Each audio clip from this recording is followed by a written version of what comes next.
ఈ యొక్క బ్రిటిష్ సామ్రాజ్యాన్ని కుక్కటి వేలతో పీకాలని చెప్పేసి ఉద్భవించినటువంటి ఆశాకిరణం స్వామి సుభాష్ చంద్రబోస్ యొక్క జయంతి రోజు.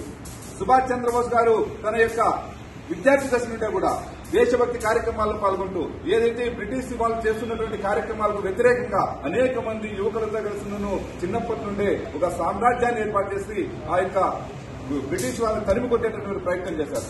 1942 సంవత్సరంలో ఆయన స్థాపించినటువంటి ఏదైతే ఆజాద్ హిందూ ఫౌజ్ ఉందో ఆ ఫౌజ్కు భయపడే 1947 దేశానికి స్వాతంత్ర్యం వచ్చింది.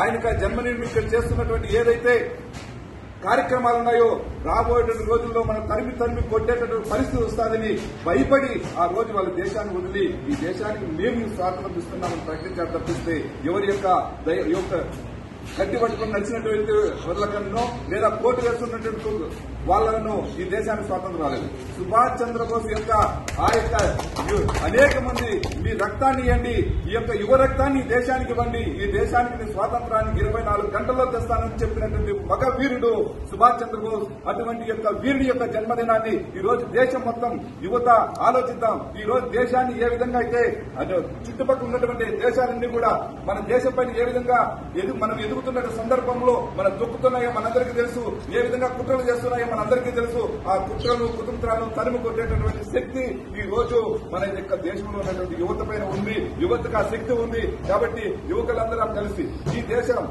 ప్రపంచ దేశాల్లో ఈ రోజు ఈ దేశాన్ని పరిపాలిస్తున్న నరేంద్ర మోడీ గారు జగద్గురు స్థానంలో భారతదేశాన్ని నిలబడడం కోసం ఆర్నిశలు శ్రమిస్తున్నటువంటి అటువంటి మహనీయుడికి మనకు తోడుగా ఉంటూ ఈ దేశాన్ని ప్రగతి పథంలో నడపడం కోసం ఈ యొక్క సుభాష్ చంద్రబోస్ గారి యొక్క ఈ దేశం భరతమాత కోసం ప్రాణాలు అర్పించినటువంటి బలిదానాలు కుటుంబాలను వదిలినటువంటి ఈ యొక్క వీరులందరికీ కూడా స్ఫూర్తితో మనందరం కూడా ముందుకు నడవాలనేసి ఈ సందర్భంగా నేను కోరుకుంటున్నాను.